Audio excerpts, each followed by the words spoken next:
ಜಿ5 ಇರುವಾಗ ನೀವು ನಿಮ್ಮ ನೆಚ್ಚಿನ ಶೋಗಳನ್ನ ಎಂದಿಗೂ ಮಿಸ್ ಮಾಡಿಕೊಳ್ಳುವುದಿಲ್ಲ. ಅದು ಸಂಪೂರ್ಣ ಉಚಿತವಾಗಿ. ನಿನಗೆ ಅಂತಲೇ ತಂದಿದ್ದೆ. ನಿನಗೆ ಈ ಮುಂಚೆನೆ ಕೊಡೋದು ಮರ್ತೇ ಹೋಯ್ತು ಮಾತಿನ ಗಲಾಟೆನಲ್ಲಿ. ನೀನು ಗರ್ಭಿಣಿ ಅಂತ ನನಗೆ ತಿಳಿದ 6ನೇ ದಿವಸದಿಂದ ಮನೇಲಿ ಎಂಥೆಂಥ ಗಲಾಟೆಗಳೆಲ್ಲ ಆಗೋಯ್ತು ನೋಡು.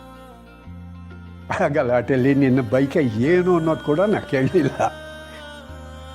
ಹೇಳು ಪುಟ್ಟ, ನಿನಗೇನೇನು ಬೈಕೆ ಇದೆ ಅದೆಲ್ಲ ನನಗೆ ಹೇಳು. ಸಾಧ್ಯವಾದಷ್ಟು ನಾನು ಅದನ್ನು ತೀರಿಸೋದಕ್ಕೆ ಪ್ರಯತ್ನ ಪಡ್ತೀನಿ. ಇದನ್ನು ತಂದ್ಕೊಟ್ಟಿದ್ದೀರಲ್ವಾ, ನನಗಷ್ಟೇ ಸಾಕು ಮಾವ. ನನಗೀಗಿರೋ ಬೈಕೆ ಒಂದೇನೆ, ಸಮರ್ಥ ಆಚೆ ಬರಬೇಕು, ನಿಧಿಗೆ ಶಿಕ್ಷೆ ಆಗಬಾರ್ದು. ನನ್ನ ಮನಸ್ಸಲ್ಲಿರೋದು ಅದೇಮ್ಮ. ಅವರು ತಪ್ಪು ಮಾಡಿದ್ದಾರೆ ಅಂತನೋ ಮಾತೆ ಸುಳ್ಳಾಗತ್ತೆ. ನಾನು ಅದಕ್ಕೆ ಕಾಯ್ತಾ ಇದ್ದೀನಿ ಮಾವ. ಅವಿ ಹೇಳ್ತಾ ಇದ್ದಾನೆ ಅಲ್ಲಿ ಬೇರೆ ಇನ್ನೊಂದು ಕಾರ್ ಓಡಾಡಿರೋದಕ್ಕೆ ಸಾಧ್ಯತೆ ಇದೆ ಅಂತ. ಹೌದಮ್ಮ, ನಿನ್ನ ಮಕ್ಕಳು ಸುಮ್ಮನೆ ಕೂತ್ಕೊಳ್ಳೋರಲ್ಲ. ಸಮರ್ಥನನ್ನ ಆಚೆ ತರೋದಕ್ಕೆ ಎಷ್ಟೆಲ್ಲ ಹೋರಾಡ್ತಾ ಇದ್ದಾರೆ ಗೊತ್ತಾ. ತಮ್ಮನ್ನು ಬಿಡಿಸ್ಬೇಕು ಅಂತ ಅವಿ ಅಂತೂ ಎಲ್ಲ ರೀತಿಯಲ್ಲೂ ಯೋಚನೆ ಮಾಡ್ತಿದ್ದಾನೆ. ಇನ್ನು ಚಿಕ್ಕವನಿದ್ದಾನಲ್ಲ ಉತ್ತರ ಕುಮಾರ, ಅದೇ ಅಭಿ, ಅವನಂತೂ ಸಮರ್ಥನ್ ಜೊತೆಯಲ್ಲಿ ಕೋಳಿ ಜಗಳ ಆಡ್ತಾ ಇದ್ರು ಕೂಡ ಅವನಿಗೆ ಸಣ್ಣ ಗಾಯ ಆದರೂ ಇವನು ಸಹಿಸ್ಕೊಳ್ಳೋವನಲ್ಲ. ಅವರೆಲ್ಲರ ಮಧ್ಯೆ ಈ ಅಣ್ಣ ತಮ್ಮಂದ್ರ ಪ್ರೀತಿ ಅನ್ನೋದಿದೆಯಲ್ಲ, ಅದು ಗಟ್ಟಿಯಾಗ್ತಾ ಇದೆ. ಅದೇನೋ ಹೇಳ್ತಾರಲ್ಲ, ಆಗೋದಿಲ್ಲ ಒಳ್ಳೇದಕ್ಕೆ ಅಂತ. ಅವರ ಆ ಪ್ರೀತಿನ ಗಟ್ಟಿ ಮಾಡೋದಕ್ಕೆ ಅಂತಲೇ ವಿಧಿ ಬಹುಶಃ ಈ ರೀತಿ ಆಟ ಆಡ್ತಿದೆಯೋ ಏನೋ. ಏನೋ ಗೊತ್ತಿಲ್ಲ ಮಾವ.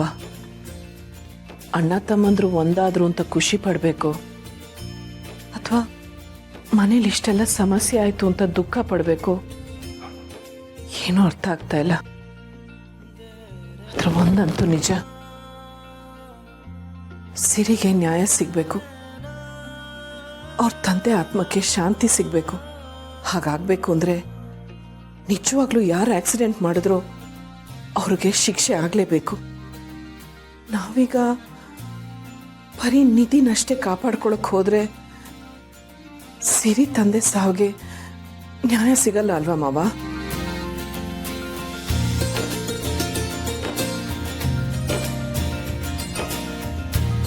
ನೀ ಏನು ಯೋಚನೆ ಮಾಡಬೇಡ ತುಳಸಿ. ಈ ಸತ್ಯ ಅಂತ ಅನ್ನೋದು ಬೆಂಕಿ ಉಂಡೆ ಇದ್ದ ಹಾಗೆ, ಅದನ್ನು ಬಚ್ಚಿಟ್ಕೊಳ್ಳೋಕ್ಕಾಗೋದಿಲ್ಲ. ಈ ಆಕ್ಸಿಡೆಂಟ್ ವಿಷಯದಲ್ಲಿ ಸತ್ಯ ಅನ್ನೋದು ಒಂದಲ್ಲ ಒಂದು ದಿವಸ ಹೊರಗೆ ಬಂದೇ ಬರಬೇಕು, ಬಂದೇ ಬರುತ್ತೆ ಕೂಡ. ಆದರೆ ತಪ್ಪು ಮಾಡಿದವರು ತಪ್ಪಿಗೆ ದೂರ ಉಳಿದಿದ್ದಾರೆ. ಅವ್ರು ಯಾರು ಅಂತ ಗೊತ್ತಾಗಿ ಅವರಿಗೆ ಶಿಕ್ಷೆ ಆಗಬೇಕು, ಹಾಗೇ ಆಗತ್ತೆ ಕೂಡ. ಆದರೆ ಇದೆಲ್ಲದರ ಮಧ್ಯೆ ನಿನ್ನ ಬಗ್ಗೆನೋ ಕಾಳಜಿಯಿಂದಿರು, ಅದು ಅಷ್ಟೇ ಮುಖ್ಯ ತುಳಸಿ. ನೋಡು, ನಾವು ಈ ಸತ್ಯದ ದಾರಿನಲ್ಲಿ ಹೋಗುವಾಗ ಕಲ್ಲು ಮುಳ್ಳು ಇದೆಲ್ಲ ಇರುತ್ತೆ. ಅದನ್ನೆಲ್ಲ ದಾಟಿ ದಿಟ್ಟವಾಗಿ ಮುಂದೆ ಹೆಜ್ಜೆ ಇಡಬೇಕು. ಅದು ಮನುಷ್ಯತ್ವ ಅಂದರೆ. ಭಗವಂತ ಇದ್ದಾನೆ ಬಿಡು. ಸರಿ ಮಾವ, ನೀವು ಇನ್ನೊಂದು ಗಮನಿಸಿದ್ದೀರಾ? ಈ ಆಕ್ಸಿಡೆಂಟ್ ವಿಷಯ ಕೇಳ್ದಾಗ್ಲಿಂದ ಶಾರ್ವರಿ ನಡವಳಿಕೆಯಲ್ಲಿ ತುಂಬ ಬದಲಾವಣೆ ಕಾಣಿಸ್ತಾ ಇದೆ. ಹೌದು ತುಳಸಿ, ನಾನು ಗಮನಿಸಿದ್ದೀನಿ. ಆ ಶಾರ್ವರಿ ಬಣ್ಣ ಬಯಲಾಗೋದಕ್ಕೆ ಏನೇನು ಸಾಕ್ಷಿಗಳೆಲ್ಲ ಬೇಕೋ ಅದೆಲ್ಲ ನನ್ನ ಹತ್ರ ಇದೆ. ಅವಳ ಆಟಕ್ಕೂ ಒಂದು ಅಂತ್ಯ ಹಾಡಬೇಕು. ನೋಡು, ಯಾವುದಕ್ಕೂ ಅವಳ ಮೇಲೆ ಒಂದು ಕಣ್ಣಿಟ್ಟಿರು. ಉಳಿದು ಯೋಚನೆಯನ್ನೆಲ್ಲ ಈ ದತ್ತ ಮಾಡ್ತಾನೆ.